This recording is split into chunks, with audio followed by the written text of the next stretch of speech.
turbo obranang. Sin duda warnosa kubida no boti pa medio divo.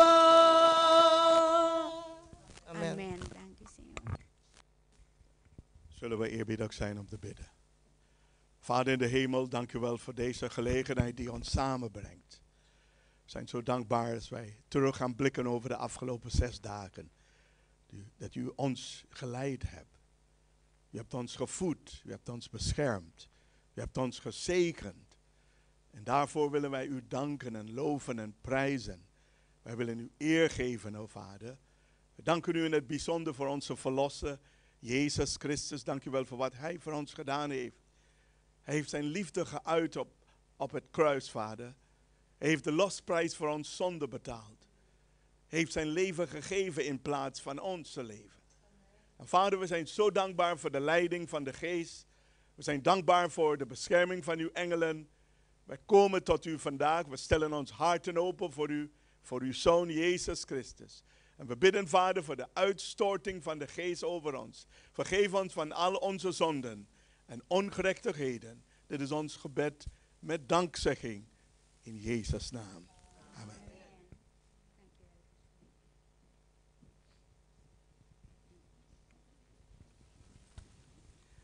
Feliz sábado, Rumanang.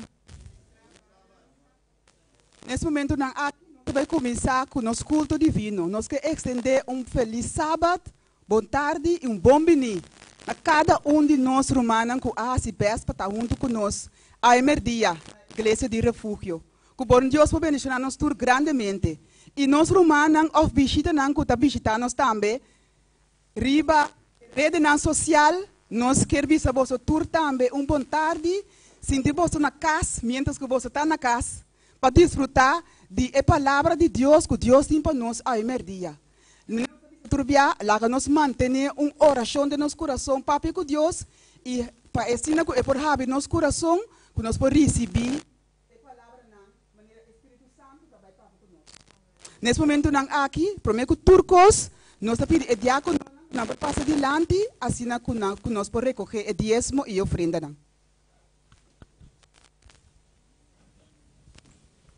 Nós também canta mais bendicionar paduna que receber. Quando a nossa experiência agora nos duna, Deus está bendicionando-nos de uma maneira super especial. Amém? Que menta mais bendicionar paduna que receber. Roman Steven, por proyecte, por favor. Danke. Tamas bendición a paduna, curisibi. Trecebo ofrenda de amor,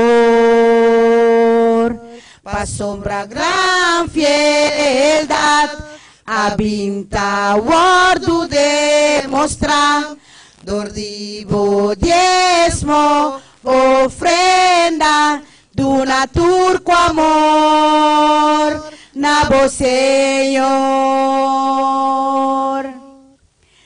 Tamas bendición a paduna, curisibi. Recebo ofrenda de amor, pa sombra gran fieldad, abinta guardo demostrar, dordivo diezmo, bo ofrenda, duna turco amor, nabo Señor.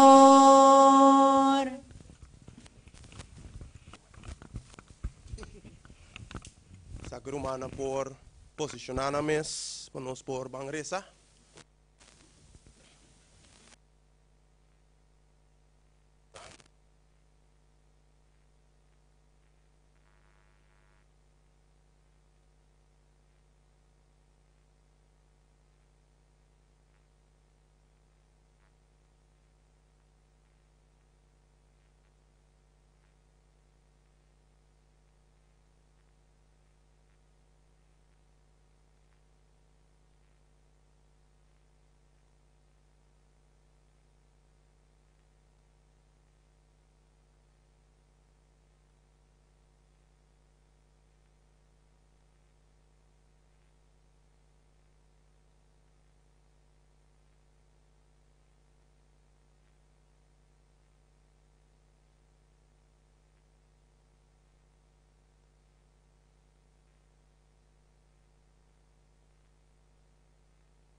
Wanneer nós estamos arriba scherm, je eten es je medicijn.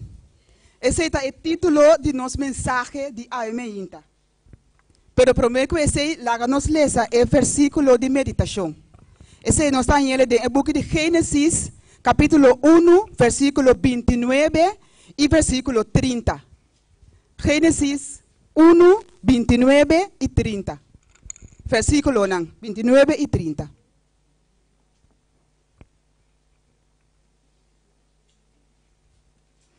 Et avisa, anto Dios avisa, mira, mi aduna tur mata kutaduna simia, riba superfície de terra, e tur palo kutin fruta kutaduna simia. Esse lota comida paboso. E pa tur bestia de mondi, tur para de cielo, e tur loque ta lastra, e tur loque kuta lastra, riba terra kutin vida. Me aduna turmata verde para comida. E assina tabata. Amém. Prometo que nós vai den palavra de Deus para nós por escuta. Lá nós canta turmana cantica número 5, Jesus de nosso cenário. 5, 6. Sempre Jesus está guiando.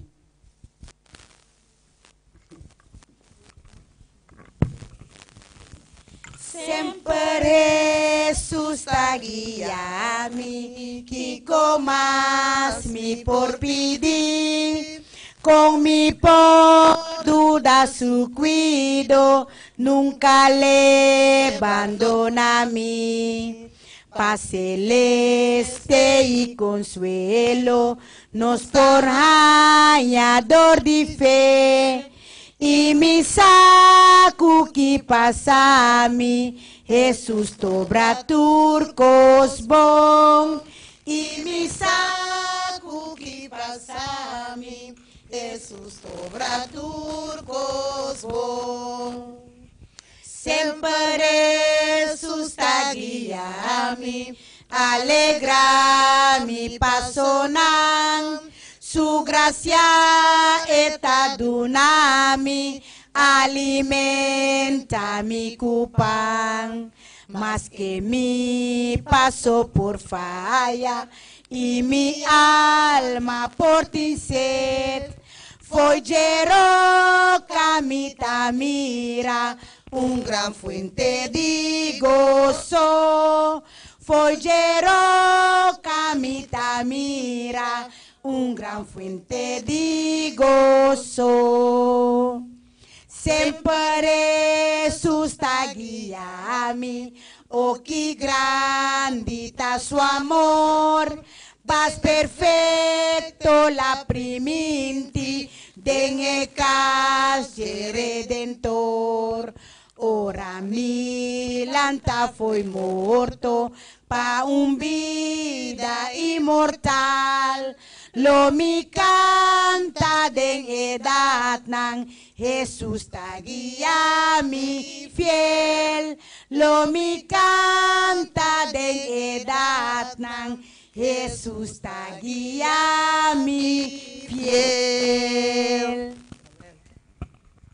Amém. Quem cantica aqui de nossa mente, nós está passando o microfone para nosso pastor Ross, que também traz e quebra e pão de vida para nós a emerdia. Que bom Deus para bendicionar o pastor grandemente. Amém.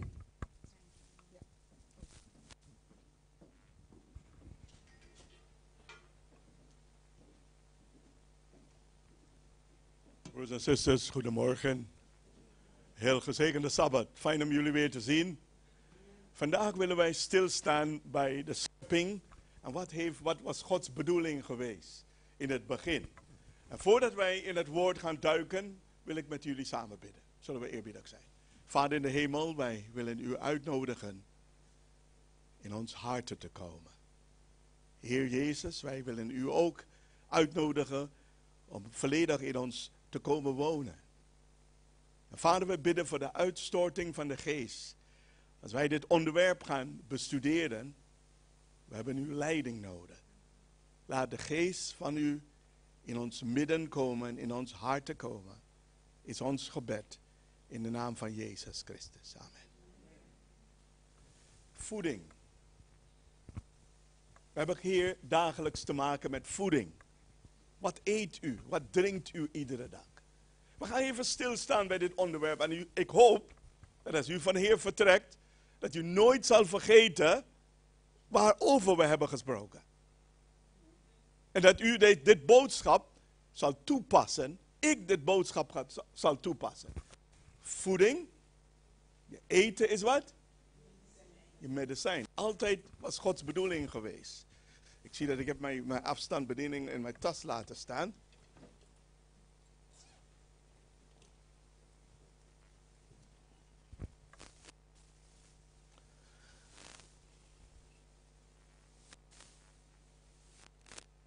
De Bijbel zegt in Genesis hoofdstuk 2 en vers 7. En de Heere God formeerde wat? De mens uit het stof des aarde. En blies in zijn neusgaten de adem, de levensadem. En de mens werd wat? Een levende ziel. Zo, wat heeft God gedaan? Als u kijkt naar daaronder, hier aan de linkerkant, ziet u dat? Dit vertegenwoordigt, dit is een schilderij van iemand, dat God vormde de mens. En waar vormde hij de mens van? De stof van de aarde. Dat betekent dat ons lichaam is van de aarde gekomen.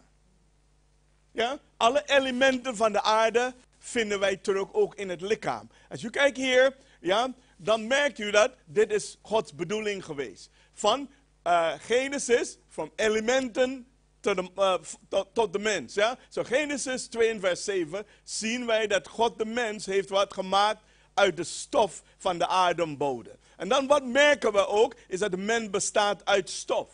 En waarom, als iemand doodgaat, wat doen wij eigenlijk? We zetten de mens terug naar de aarde. De mens wordt weer aarde. Ja? Nou, als u kijkt hier, jarenlang lachten wetenschappers om wat de schijnbare eenvoud van de Bijbelse verslag, dat God het stof van de aarde gebruikte om de complex elementen en moleculen te construeren waaruit men bestaat. Zo God gebruikte de stof van de aarde, hij vormde stof en de mens werd een levende ziel. Nou, als u merkt hier, dan merk u dat echter na een eeuw van wetenschappelijk onderzoek van de elementen in het menselijke lichaam, zijn wetenschappers wat? Geschrokken om te ontdekken dat klei en, en de aarde elk element bevatten in het wat mensenlichaam worden aangetroffen. Zo alles wat in de aarde, de elementen van de aarde, zien de mens ook, de wetenschappers hebben ontdekt dat ze zitten ook in de mens. Nou, laten we dat even verfijnen. En dan zien wij hier een artikel van de Reader's Digest in november 1982 beschrijft een fascinerende ontdekking door de onderzoekers van de Ames Research Center van NASA, die het Bijbelse verslag bevestigde dat elke afzonderlijke element in het menselijke lichaam wordt aangetroffen in de adem, in de bodem bestaat. De wetenschappers concluderen dat de Bijbelse scenario voor de schepping van het leven er niet ver naast blijkt te zitten. Zo met andere woorden zeggen ze, inderdaad wat de Bijbel zegt klopt. De mensen zijn gemaakt uit de stof van de aarde. Als u kijkt hier, alle elementen uit de stof zijn te vinden in wat? In de mens. We hebben magnesium, calcium, en natrium, en dan hebben we ook jodium, en dan zwavel, en dan hebben we fosfor, en dan kalium, ijzer, chloor en zink. En dan heb je nog andere elementen. Zo, al die elementen wat in de mens zit, ja, komt uit de aardembodem. Oké, laten we verder gaan. Als je kijkt hier, God heeft gegeven, om een man, de man te zijn, een dieetplan met een voorstelsel, absorberen de elementen door de wortels in de voeding. En de mens neemt deel van hetzelfde elementen waar hij van gemaakt is. Ja, zo God maakte de mensen uit de stoffen van de adembodem. En dezelfde elementen hebt hij nodig om in leven te blijven. En dan zie je ook dat de Heere God vormde de mens van de grond. Nou, laten we verder gaan. Ja, stof is samengesteld uit wat? Elementen. En elementen vormen ons wat? Voedsel. En dan als we doorgaan, dan voedsel bouwt bloed op. En bloed bouwt cellen op. En cellen bouwen weefsel op. Hè? En weefsel bouwen organen op. En de mens is samengesteld uit wat? Uit organen. En je ziet hier in het lichaam hebben we verschillende organen. En dat hebben we nodig om... Oké, laten we kijken hier nu. Dan zien we het materiaal van voeding en het menselijke lichaam zijn hetzelfde. Exact hetzelfde. Oké? Nou, we kijken nu naar dat goede gezondheid betekent goed bloed. Of niet? Als uw bloed ongezond is, dan bent u ziek. Dan krijg je allerlei afwijkingen, allerlei ziekten. En dat is wat de mens, wat u stopt in uw mond, is heel belangrijk. Als u troepen gaat stoppen in uw mond 's avonds laat, u gaat heel veel pizza in uw maag zetten. En u gaat slapen. Wat denkt u gaat gebeuren 's avonds als u slaapt? Het organen blijven werken om de pizza te verteren. En het duurt gewoon 3 uurtjes of 4 uurtjes. En heel vaak, wat denken we? Eigenlijk moet je niet eten voordat je gaat slapen. Ik deed dat wel. Ik, persoonlijk. En mijn buik was groot. Hij is nog steeds een beetje groot, maar ik ben even aan het werken op de buik. En wat belangrijk is, een oude vrouw heeft mij altijd verteld. Voordat u, als u opstaat 's morgens, neemt heet water en drink heet water alleen, niets anders. En als u klaar bent, wacht even voor een tijdje en dan mag je ook andere dingen eten. Dus dat is een goede, gezonde reden. Ik merk dat toen ik begon dat te doen, mijn buik begon een beetje naar beneden te gaan. En kijk, hij is nog niet waar ik wil hem hebben, maar hij gaat naar beneden. Probeer dat ook zelf. Grote buik die helemaal hier was. Gaat naar beneden. Warm, heet water. Oké, maar laten we kijken hier. Goede gezondheid betekent wat? Goed bloed. Oké, om een goede gezondheid te hebben, moeten wij wat? Goed bloed hebben. En kijk, wat wordt gezegd hier nog? Ik ga dat pijltje zetten met rood. Nou, ik zie dat ik ben verder gegaan. Je ziet hier, want het bloed is wat? De stroom van het leven. Het herstelt. Wat doet het bloed? Hij herstelt. Hij verwijdert wat? Afvalstoffen. En voedt het lichaam. Zo allemaal gebeurt door uw bloed. Ja? En dan, wanneer ze worden geleverd met de juiste voeding elementen. En ik vraag u nu, wat eet u? Eet u gezond? Of eet u ongezond? We gaan even straks even weer zien. Wat eet u? Wat stop je in uw mond? Omdat? Maar laten we even niet van tevoren lopen. Laten we verder gaan. Komen. Het leven van het vlees is in het wat? Bloed. Zo, als je bloed goed hebt. Maar u merkt dat bijvoorbeeld, er zijn ook mensen die hebben allerlei soorten ziektes. En de ziekte wat mensen hebben, heeft te maken met wat u eet. Weet je wat, in Amerika, in Engels hebben ze een uitdrukking. En ik zal het eerst in het Engels zeggen, dan zal ik in het Nederlands zeggen.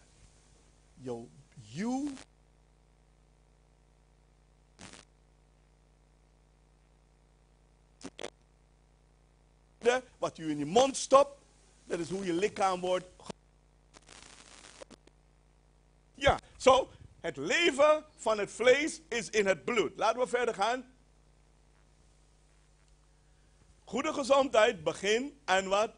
De cellulaire niveau. Met andere woorden, de cellen moeten goed gevormd worden. Nou, het bloed voorziet in alle behoeften van de cellen. Zuurstof, ja, komt in het bloed. Water, voedingsstoffen. En wat kijken we de voedingsstoffen? Die komt niet uit de lucht. Die komt van wat u in uw mond stopt. Voedingsstoffen. En dan de eliminatie van afval. Als u naar de wc gaat, dan heb je een dikke probleem. Ja? Was u ooit verstopt geweest? Verstopt, dat u probeert naar de wc te gaan. En het komt niet uit. Weet je hoe pijnlijk dat is? Schrikkelijk. Ja? Zo, de eliminatie van afval moet ook gebeuren. En dan vrij van wat? Vergifting. Vergiftingen. En dan, wat noemen wij hier? Alle cellen en alle cellen en lichaamsdelen zijn gemaakt, zijn gevormd door wat wij eten. Ja? Als we kijken nu naar dit, de brood des leven, in Genesis 1 en vers 29, en God zeide, zie, ik heb u gegeven al het zaaddragende kruid. Al het wat? Zaaddragende kruid. Dat betekent dat alles wat zaad eten, eigenlijk kunnen we eten. Maar je moet niet zomaar dingen gaan eten. Hè? Wat u niet weet, niet zomaar gaan pakken omdat er zaad zit erin. Dan kan ik het gewoon in mijn mond stoppen. Nee, dat niet hoor. Dat heb ik niet gezegd. Ja? Ik heb u wat? Al het zaaddragende kruid gegeven. Hè? Met andere woorden, dat op de ganse aarde is. En al het geboomte waarin de vrucht is van een wat? Zaaddragende boom. Voor u zal het wat? Tot wat? Spijzen zijn. God is heel specifiek. Weet u dat? Hij heeft, toen hij de mensen hebben gemaakt naar zijn beeld en zijn gelijkenis, wat deed hij?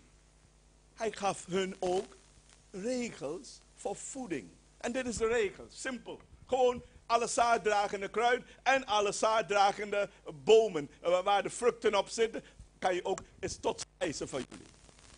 De koe. Als je kijkt. Het is groot. Ik ben niet zo groot. Wel, als ik te veel vet ga binnen.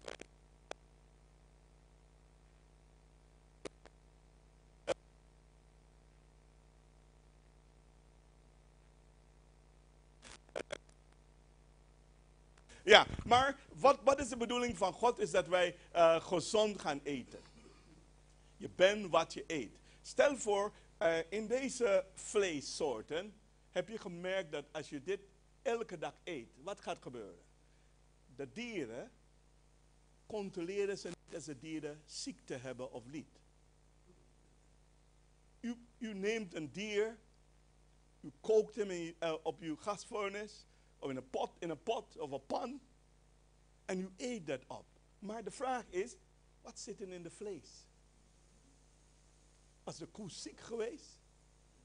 Had die corona? Had die allerlei soorten ziekte in zijn lichaam waar je niks van weet? Oh, nou, punt is hier is dat, wat noemen we? Dodende kokenpannen.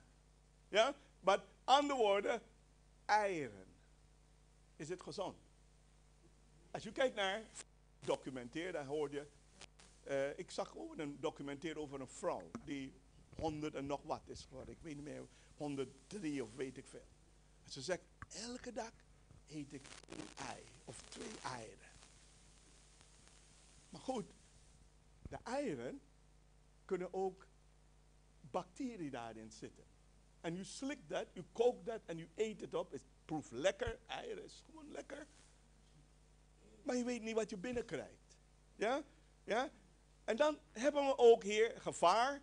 Je leven kan wat in gevaar zijn door wat je eet en wat je drinkt.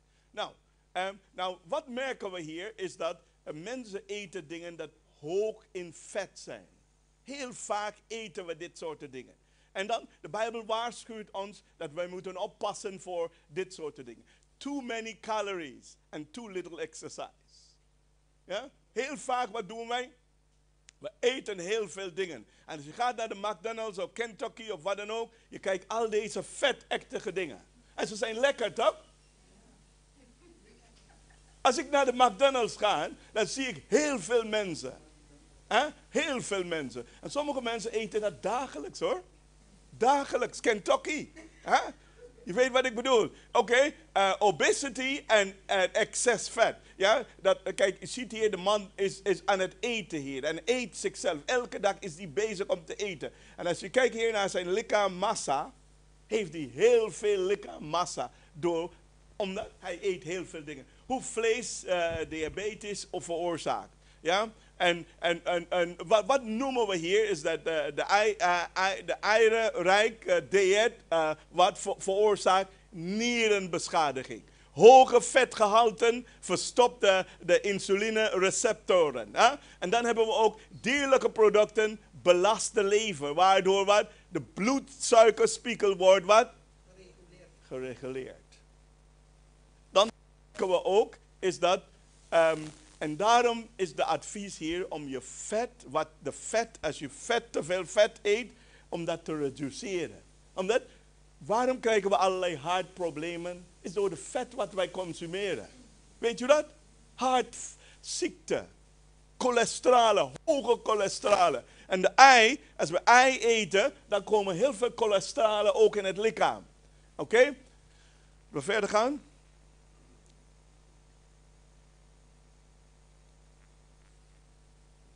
Zo, wat is het advies? Om een low-fat dieet in te nemen. Ja? Dat is de bedoeling van de gezondheidsadvies. En als je kijkt hier naar dit. Weet je wat?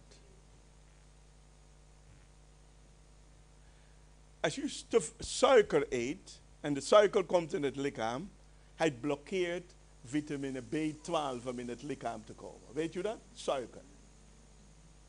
Als ik thee drink, zet ik geen suiker in. Ik zet geen honing in. Misschien enkele keer. Eens in de maand of waar, weet ik veel. Een klein beetje honing in. Maar niet altijd. Maar meestal als ik drink thee, drink ik het zonder suiker. Ja? Suiker bevat geen vezels. Ja? En de vezels werken als een buffer en vertraagt de snelheid waarmee suiker via de dunne darm in het bloedbaan terechtkomen. Ja? De suiker verhindert dat. Ja, kijk, en heel vaak eten we, als je kijkt naar de supermarkt en je loopt binnen een supermarkt. Weet je dat bijna 2/3, of ik kan ook nog iets, eigenlijk 2/3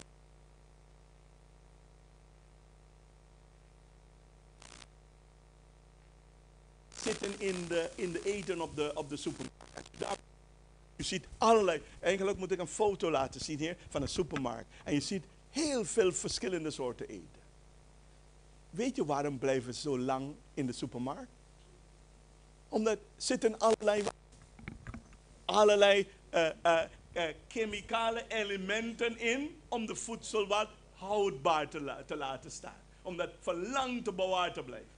Kijk, hoe is dat mogelijk dat u een soort te eten, als ik laat hem uit zonder voedingsmiddelen of allerlei chemicale middelen erin, binnen een week wordt die bedorven. Nou, hoe is het mogelijk dat wij eten hebben in de supermarkt die voor 2, 3, 4 jaar kan blijven staan? Heb je daarover nagedacht? Als u koopt dingen in de supermarkt, en daarom hebben we het over, bijvoorbeeld, mensen nemen bepaalde etensoorten en ze brengen dat door een proces. We noemen dat verfijningproces, een proces om de dingen, zodat ze lang bewaard kunnen blijven. En al die chemicalen wat ze zetten daarin om de dingen te preserveren, of ook om goed te houden, om houdbaar te zijn, die gaat ook in uw lichaam en mijn lichaam. En daarom worden we zo ziek. Weet je dat? Oké, nou. Geen vezels in de vlees en eieren en wat we noemen kaas. Ja, geen vezels. Daar zitten daarin. Nou, als u merkt hier, we hebben een dieet nodig, een overgang nodig. van verdrietig naar blijdschap. We hebben eten nodig om blij te zijn, toch? Zoals je eet, dan zeg je, wauw, ik heb lekker gegeten. En dan, wat doet het eten? Nadat je hebt lekker gegeten, begint een proces. En die gaat gewoon verteerd worden in de lichaam. En wat doet hij? Hij reduceert en hij maakt bloed aan in de dunne darmen. En dan wat?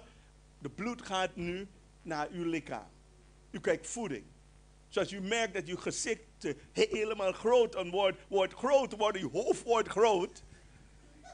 Dat heeft te maken met wat u in de mond stopt.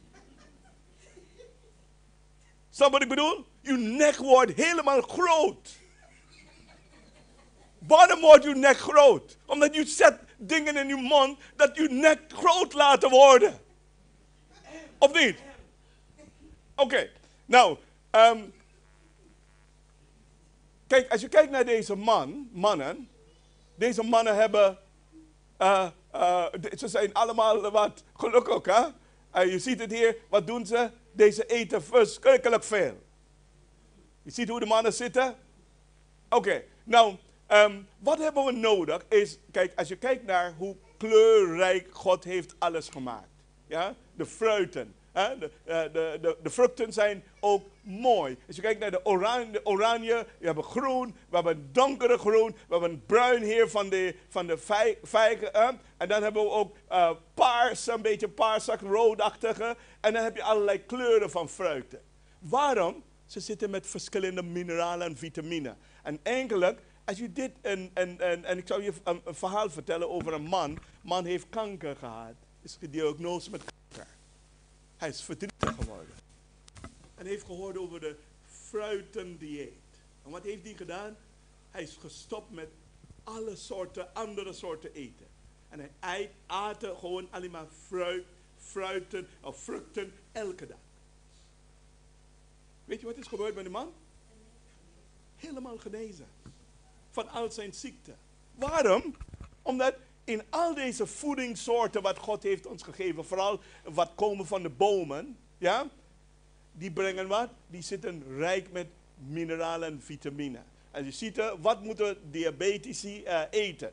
Ja? En dan hebben we het over verschillende wat? Een vijzelrijke dieet, om vijzel helpen om wat? De glucosespiegel op peil te houden. En op de hoogte en wat? En de dieptepunten te vermijden. Ja? Zo volkoren granen in plaats van witte brood. Sommige mensen vinden witte brood heerlijk.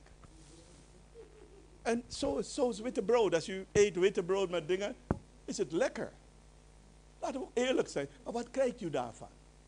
Ze hebben een onderzoek gedaan. Ze zetten witte brood op de grond. En ze zetten bruine brood.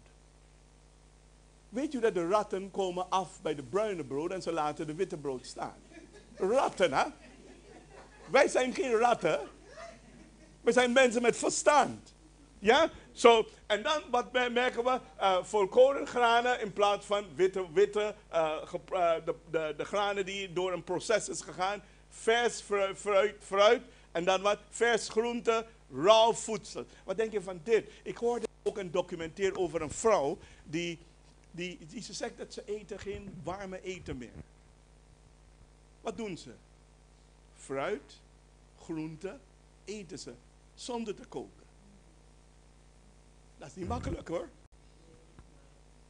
Dat is niet makkelijk, maar als je gezond wil worden, je bent ziek, begin een rauw dieet te eten.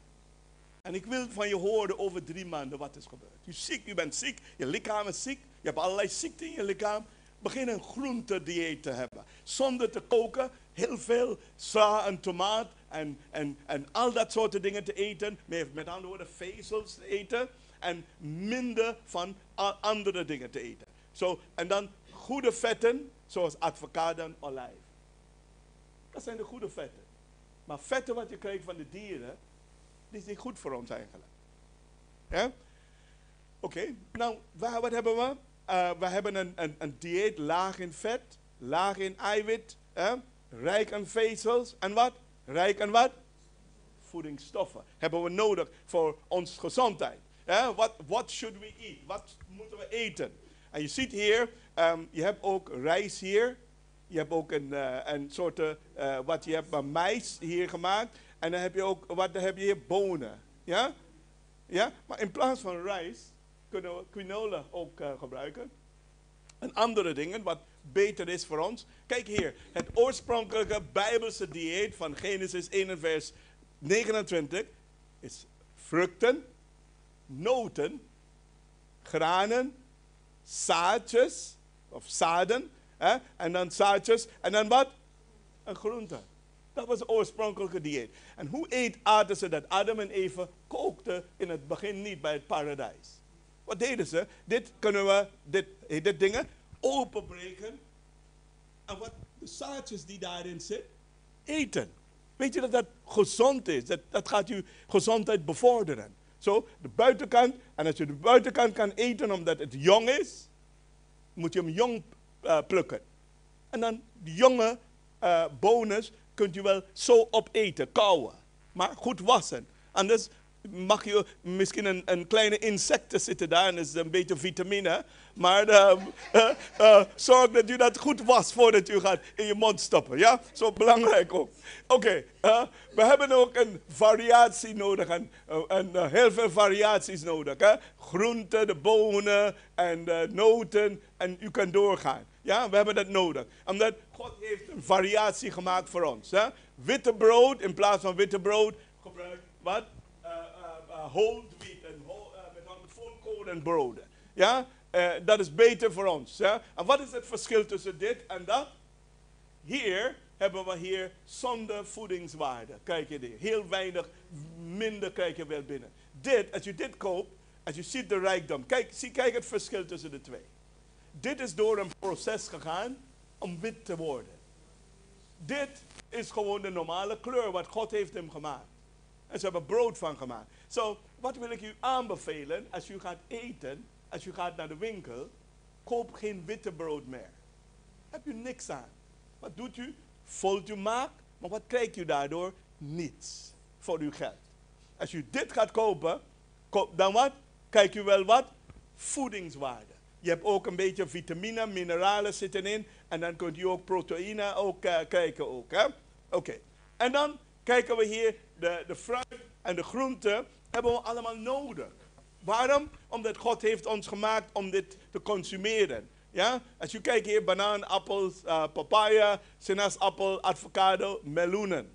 Allemaal rijk met vitamine en mineralen. Veel kleuren. Kleurrijk. Nou, dit is een goede snack. Als u gaat naar de supermarkt, u krijgt een pak chips. Weet je wat zit in de chips? Weet je hoe dat is gemaakt? Je moet even naar de verpakking kijken. Draai. Wij hebben geleerd, mijn vrouw en ik, om pakketten te draaien. En lees je alle ingrediënten. E512. E747. En je gaat door met de E-nummers. Weet je wat dat betekent? Als ik dat zie, terug. Ik wil het niet in mijn lichaam. Ja? Zo, kijk even naar de pakketten. Maar als u kijkt hier, blauwe bessen.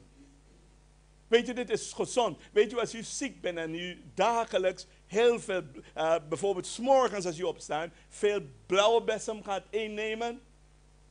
U gaat zien hoe je lichaam wordt hersteld door. Dit is antioxidanten. Hè? En dan heb je ook al die rode vruchten. Maar dit moet je voorzichtig zijn. Dit is lekker, de aardbei. Maar één ding is dat, als je kijkt hoe ze aardbei planten, dan zie je ook dat er aardbei zitten met veel chemicalen in. Daar ben ik bang voor met aardbeien. Daarom plant ik het zelf in mijn eigen achtertuin. En wat ik zelf plant, dan wil ik eten. Maar af en toe eet ik van de winkel. Maar altijd, als je dit koopt, wat doen wij? We brengen dit door een proces. En de proces is, je hebt een wasbak met 2 kanten. Eén maak je dik. En dan zet je water in en je gooit een paar lepels met bakpoeder. Baking soda. Ja? En dan wat doe je? Doopt u dat daarin voor een kleine half uurtje. En wat doet dat? Dat helpt ook om de chemicalen uit te halen. Ja? Maar het beste is biologisch te kopen. Maar biologisch is ook kritisch. Sommige mensen dopen alles in biologisch en het is geen biologisch. Maar meestal is het correct. Hè? Meestal is het correct. Ja? Zo je kan de biologisch vertrouwen, maar het hangt van waar je gaat het halen.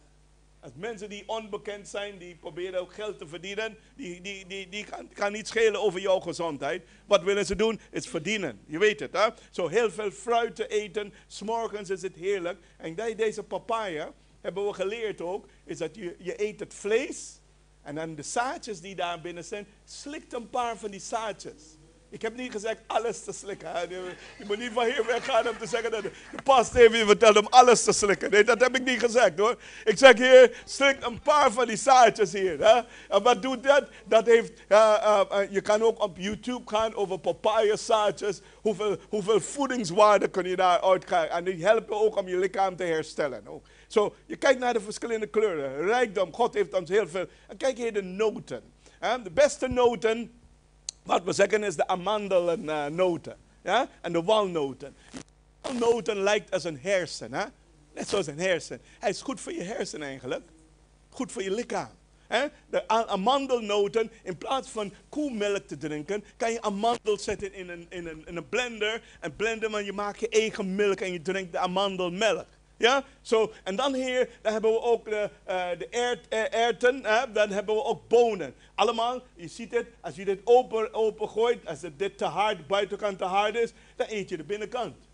En je krijgt heel veel rijkdom van de voedsel dat God ons gegeven heeft. En dan hebben we het over de almond en dan de flaxseeds. En dat is ook belangrijk om voor je gezondheid. Je kijkt hier wat wij noemen de D3, niet de D3, maar je kijkt hier, even kijken, omega 3, ja. En dan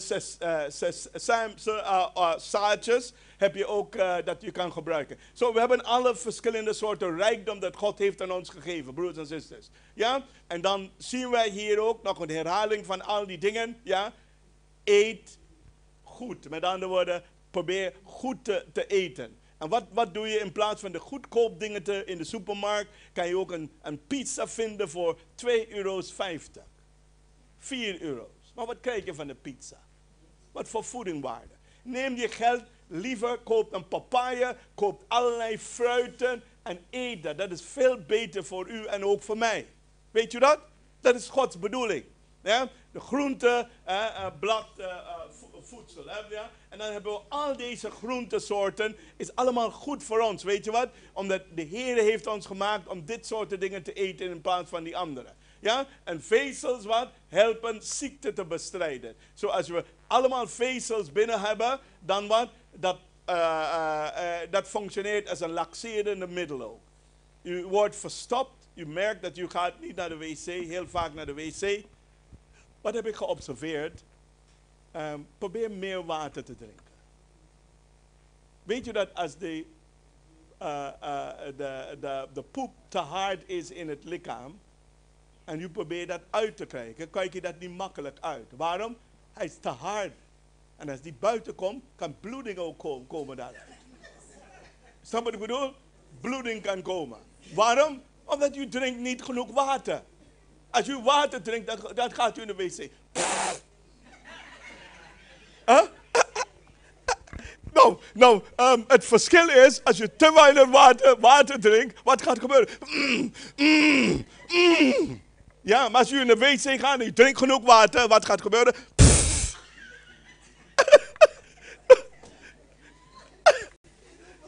Zo, wat is verstandig te doen, broers en zusters, is om wat genoeg water binnen te krijgen. Als je ziet hier, de vezels ook functioneert als een laxeerd middel. Ja? En daarom is het essentieel om voor de darmen ook. Weet je, als je darmproblemen hebt, weet je wat je moet consumeren? Meer blueberries en andere vezels. Het is goed voor je darm, om je darm weer gezond te maken. Maar als je eet heel veel kip en patat en al dat soort dingen, hoe kan je je darmen goed gezond maken? Dat gaat niet gebeuren. Eet meer van de natuurlijke middelen wat God ons gegeven heeft. Ja? En de vezel zorgt ervoor dat de spijsverteringsstelsels soepel blijft werken en regelmatig afvalstoffen verwijdert. En dat is wat de bedoeling van uw lichaam. Voeding, bronnen. Zo, let even op wat u zet in uw lichaam. Je kan allerlei kanten op gaan met de voedingsstoffen. Oké, ik heb genoeg gezegd hierover. Eet liever een plant-based. Nou, als u vlees wil eten, probeer dat gebalanceerd te eten. Maar Gods bedoeling is, en u hebt gezien ook wat ik had laten zien van Genesis 1 vers 29. Gods oorspronkelijke dieet is vegetarisch, is vegan, plant-based. Maar er is iets anders wat ik wil u vertellen. Als u plant-based gaat eten, moet je zorgen dat u een dieet hebt die hoog is in vezels. Hè? En waarom moet dat gebeuren? Goede bronnen van vezels. Hè? En wat is dat? Volkoren granen, vruchten en dan hebben we groenten. Ja? En zorg dat u dat goed eet. Je ziet de rijkdom dat God heeft ons gegeven. Helemaal mooie dingen met allerlei vrucht. Een plant-based dieet. En waarom is dat? Ja, de enige voedselcategorieën die niet in verband worden gebracht met een ernstige ziekte, is dit soort de natuurlijke voedingsstoffen dat God heeft aan ons gegeven. Het superieure dieet. En waarom is dat? Als je kijkt naar een dieet moet je ook zorgen dat u goed eet. Ontbijt is ook goed. Omdat zeggen ze dat wetenschappers zeggen dat als je niet gaat ontbijten dan mis je iets. Hè? Ja, de mensen die ontbijten, die zijn ietsje gezonder dan de mensen die niet ontbijten. En als je kijkt hier naar dit is ook een soort gebalanceerde iets. Hè? Dit is geen koemelk, hè? Maar sojamelk is dit. Hè? Nou, wat heb je hier is dat, je hebt hier bijvoorbeeld in dit bord, zie je hier, heel veel rijkdom in dit bord. En dit is niet heel, als je gaat koken, we hebben geleerd van de Chinezen, dat je hoeft niet lang te koken. 2 minuten in je bord. Waarom? Als u gaat lang koken, en soms denken we moeten de leven uithalen uit wat we koken. Ja? Als u gaat heel lang op de vuur laten staan, wat denkt u gaat gebeuren? Alle vitamine, mineralen en alles gaat dood. En wat u eet is eigenlijk troepen. U krijgt niets daaruit. Of misschien een klein beetje. Zo, als je gaat koken, bord, eten. Ja? Zorgen dat, kijk, zo 1/3 tot en met, tot en met de helft. Alles wat u eet, zorg dat u goed eet. En eet gezond. Ja? Je ziet hier, dit is een gezonde maaltijd. Ja? Oké. En dan, why do people skip breakfast? Ze hebben, dan merken we dat mensen, waarom slaan mensen ontbijt over? Geen tijd. Ze zijn opgestaan, haastig naar zijn werk. En in de auto, eten in de auto. Ook gebeurt dat, hoor. Ja, als je kijkt hier, voedsel, God heeft ons rijkdom gegeven. 's Morgens als u opstaat, u kunt ook beginnen met dit soort te eten. Het is een beetje wat, alle dingen samen in één bakje met een niet koemelk, maar amandelmelk. Ja, betere. Ja, en dan zie je ook, ja, wees creatief in je ontbijt. Je kan allerlei dingen eten, maar gezond eten. Het is beter dat je een paar dingen eet, dan heel veel eet die geen waarde hebben voor je lichaam. Ja? En dan merk je ook tussendoortjes. Zie je dat?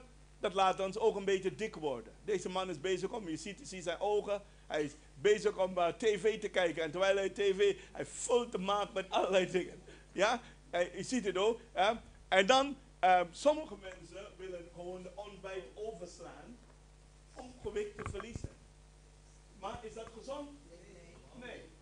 Eigenlijk, waarom noemen ze in Engels break fast? Omdat je hebt de hele nacht niet gegeten. So, stel voor dat je hebt voor het laatst gegeten 7 uur 's avonds. U gaat slapen. U gaat de hele nacht slapen. En u wordt 's morgens wakker om 8 uur. U hebt gevast eigenlijk.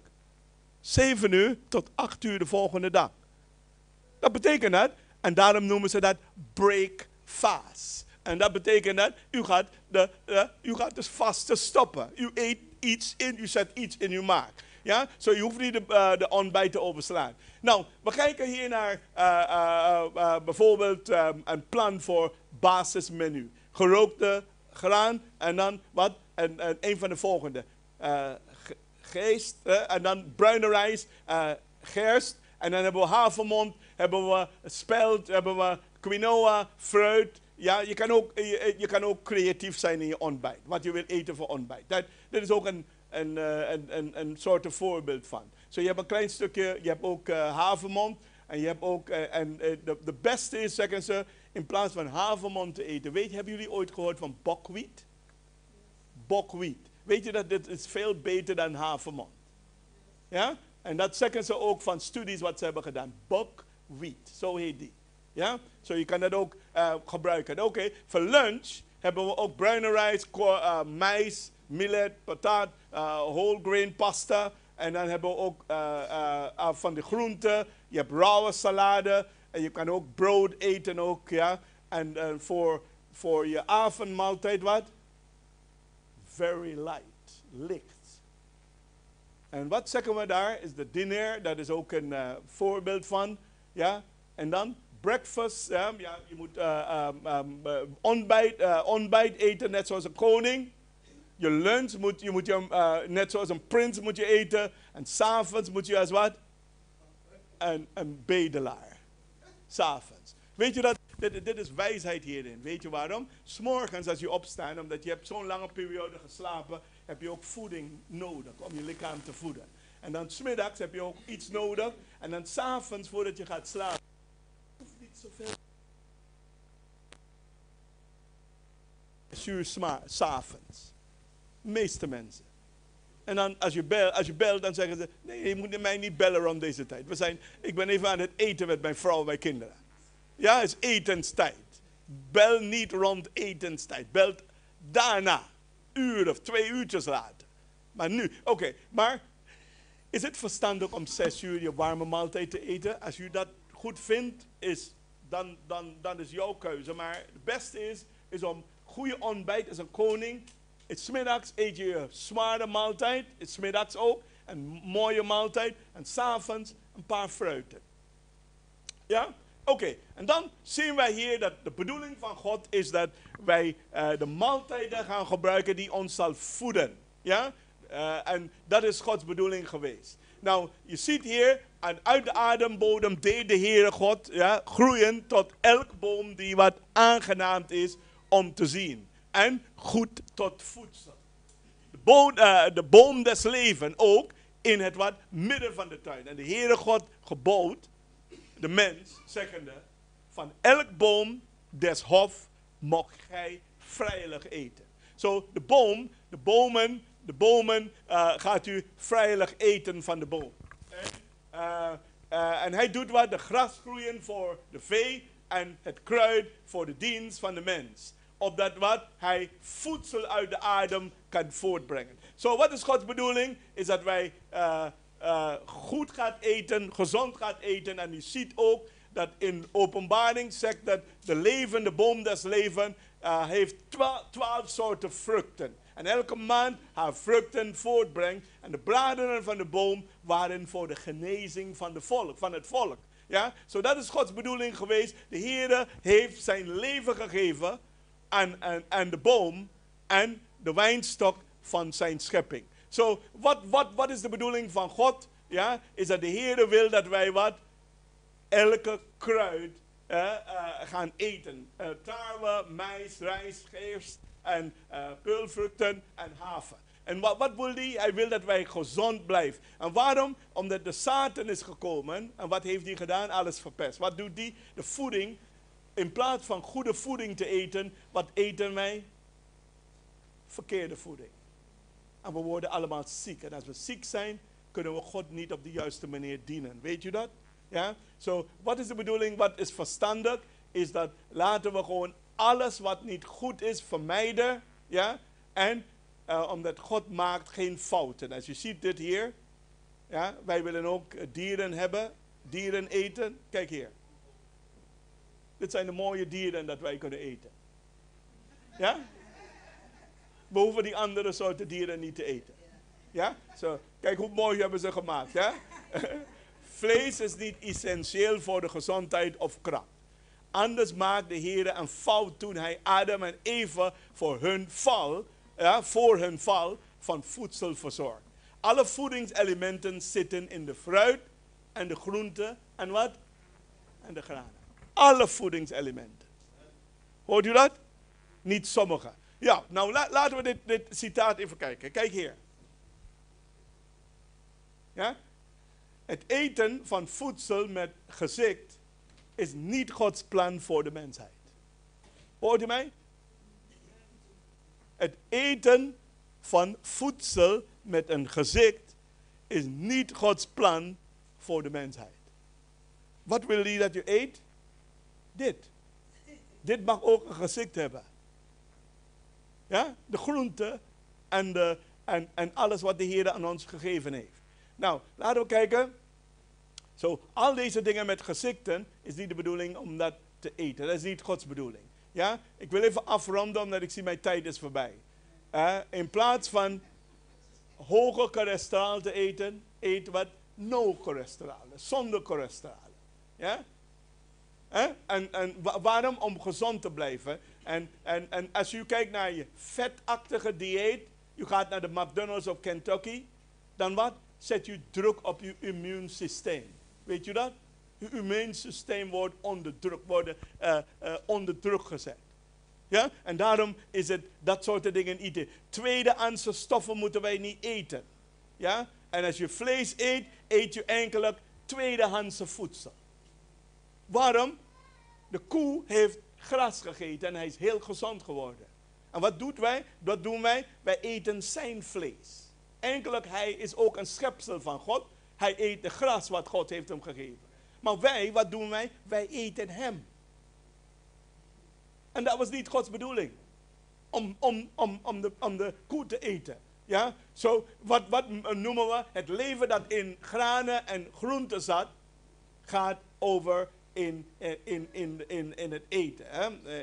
Eigenlijk, eten moet daar zijn. We ontvangen het door het vlees van de dieren te eten. Hoeveel beter is om direct te krijgen door het voeding te eten dat God voor ons gebruikt heeft verschaft. Zo, het is beter om in plaats van vlees te eten, dat is tweedehandse voeding noemen we dat, is beter om wat? Groenten, fruiten te eten. Alle ziekten wat we hebben in de wereld vandaag is gekomen door al dit soort dingen wat wij consumeren. En dat hier, zie je dat? Rest in grease. Ja? Heel veel vetten krijgen we van de eten. Ja? En wat kijken we? Kanker, tumoren, longziekten worden wat? Gegronddeel van veroorzaakt door het eten van wat? Vlees. Zo, je moet even daarover nadenken. Ik zeg niet dat je moet gewoon gelijk gaan stoppen. Kaas. Kaas mag nooit in de maak worden gebruikt. Ook een ander ding. Ja? Kaas is nog verwerpelijk. Het is volstrekt ongeschikt voor voedsel. Ook een andere ding. Weet je dat, niet alleen dat Adventisten zeggen dat ook, maar weet je dat de wetenschappers dat zeggen dat ook? Weet? Ja? En ze zeggen dat de nadeel van de National Cancer Institute. En wat zeggen ze? Dat allerlei ziekte komt door het eten ook van kaas ook. Maar je hebt ook vervangende soorten kaas. En daar was ook een foto van wat wij ook, bijvoorbeeld dit. Er is ook vervangende soorten kaas wat wij kunnen eten, die gemaakt is uit allerlei andere dingen. Ik heb nog veel. De kinderen, kaas is ook niet goed voor de kinderen. Even teruggaan. Kaas en kinderen. Hier een onderzoek is gedaan. En ze zeggen hoe dat niet goed is voor de mens. Ja? Eieren, ook oppassen. Je kunt ook allerlei ziekten oplopen. Aan de andere kant, sommige mensen denken dat je kan gezond daarvan worden. Zo, even gebruik je verstand. Melk in plaats van koemelk te drinken, ja, gebruiken al omdat allerlei allergieën krijgen. Wat is er mis met deze foto? De man drinkt koemelk, dat is voor de koe bedoeld. En kijk wat hij eet. En de apen, die eten wat? fruiten en groenten en ook grazen. Nou, wat is mis met dit hier? Eigenlijk, de mens dient beter te worden dan de aap. Maar wat doen wij? Het is tegenovergestelde. De aap gaat door met hun etensoorten en ze eten niet andere dingen. Maar als u wil dat de dieren ziek gaan, breng een McDonald's pakket. Een hele doos met McDonald's, burgers en alles. En geef het aan de dieren. Weet je wat er gebeurt met de dieren? Ze wordt ziek, ze krijgen kanker en ze gaat dood. Maar de mens wij moeten ons verstand ook gebruiken. Maar wat doen wij? We vinden het lekker, smaak. Lekker. Maar wat doet dit als het binnengaat? U bent wat u eet. Wat eet u? Wat drinkt u dagelijks? Eet u en drinkt u op de juiste manier? Hoe God dat heeft bedoeld? Kijk hier, als je kijkt naar dit voorbeeld. Ik ben even aan het afronden. Zien we hier? Man en zijn zoon. Tijd geleden was een verhaal verteld over deze jongen. De moeder kwam te overleden. En hij was gewend om borstvoeding te hebben. Maar dan de vader, in plaats van borstvoeding, de vader kon hem niet helpen. Want de vader heeft geen borst om melk uit te drinken. Zo wat heeft de vader gedaan? Hij brengt hem bij de koe en hij zuipt gewoon, hij drinkt gewoon de melk gelijk rechtstreeks van de koe. Ja? Punt is hier, is dat, wat heeft de vader gezegd tegen de mensen? Is dat de jongen is ziek geworden. Ja? De bedoeling van God is, broers en zusters, en ik wil eindigen met dit, is om alles wat hij aan ons gegeven heeft. De fruit en de vruchten van de bomen en de groenten en alle groentesoorten, om dat te eten. Als wij gezond willen blijven en als u ziek bent op dit moment, en u hoeft mij niet te vertellen dat u ziek bent, ik kan ook mensen aankijken en merken als ze ziek zijn. Ja? Nou, als u ziek bent, ik wil u van harte aanbevelen, begin met een nieuwe dieet. Begin uw leven in een andere richting te geven. Voordat u doodgaat, dat u gezond weer wordt. Ja? Gods bedoeling is, wat zegt de Heer? Ik heb u alle wat? Zaaddragende planten gegeven. Voor voedsel. Ja? Het gaat niet altijd om wat lekker is. Maar het gaat erom wat gezond is. Nou, mijn vraag is aan u, elke keer vanaf vandaag. Als u kijkt naar uw bord wat u zet voor u om te eten.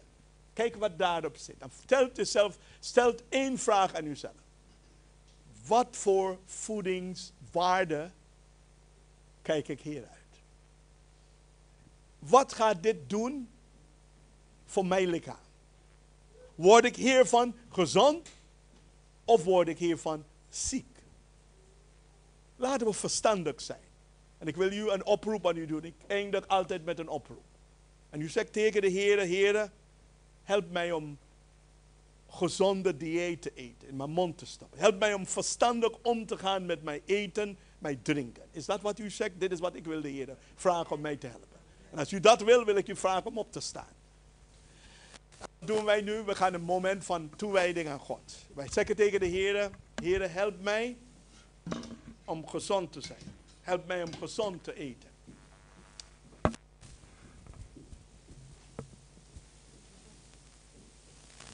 Ze mogen binnenkomen, ja. Is dat wat u zegt? Ik vraag u enkele minuten nemen om te bidden. Over uw gezondheid. Niet mijn gezondheid. Ik bid over mijn gezondheid, maar u bidt over uw gezondheid. En vraag de Heere God om u te helpen. Te beseffen dat Hij heeft het beste aan ons gegeven. De fruiten, de vruchten van de bomen, de plantjes, de granen, de noten, heeft Hij het beste dieet aan ons gegeven. En vraag Hem om u te helpen, mij te helpen. Vanaf vandaag gezond te leven. Zullen we persoonlijk bidden.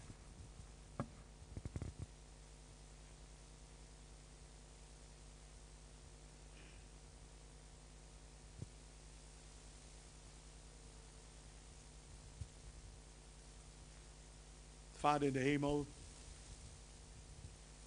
dank u wel voor dit moment. We hebben vandaag stilgestaan bij Genesis 1, vers 29. En we hebben geleerd, Vader, dat u ons alle zaaddragende gegeven heeft. En alle bomen met zaaddragende fruiten.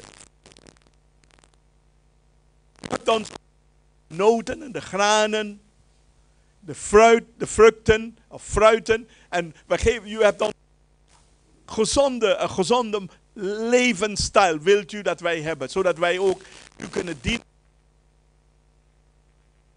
Kunnen wandelen, dat wij ook gezond kunnen leven. En dat wij u kunnen eren. En vandaag hebben we gemerkt dat als wij moeten kiezen, heel vaak zitten aan de tafel heel veel taart en allerlei lekkernijen. En zitten aan de andere kant salade en sla en tomaat. En als de mensen moeten kiezen, altijd de taart en de pastijtjes en allerlei dingen. En ze laten de sla en de tomaat staan. Terwijl als wij goed gaan nadenken, Vader, de sla en de tomaat zal ons veel meer waardevol voor ons zijn. Help ons, o Vader, om de juiste keuzes te maken. Help ons om te kiezen voor onze gezondheid. Help ons ook om een bewuste keuze te maken dat elke keer dat ik iets ga eten, dat ik mijzelf ga afvragen, wat voor voedingsstoffen zal ik ontvangen uit wat ik op mijn bord heb gezet. Help ons ook om bewust te zijn, Vader, om te kiezen voor het beste en een plant-based dieet, omdat vanaf de schepping van Adam en Eva waren vruchten, granen, noten en groenten. Help ons, Vader, om u te eren in alles wat wij doen. Help ons ook om te kiezen voor gezonde voeding boven slechte voeding. Dit is ons gebed met in Jezus' naam. Amen.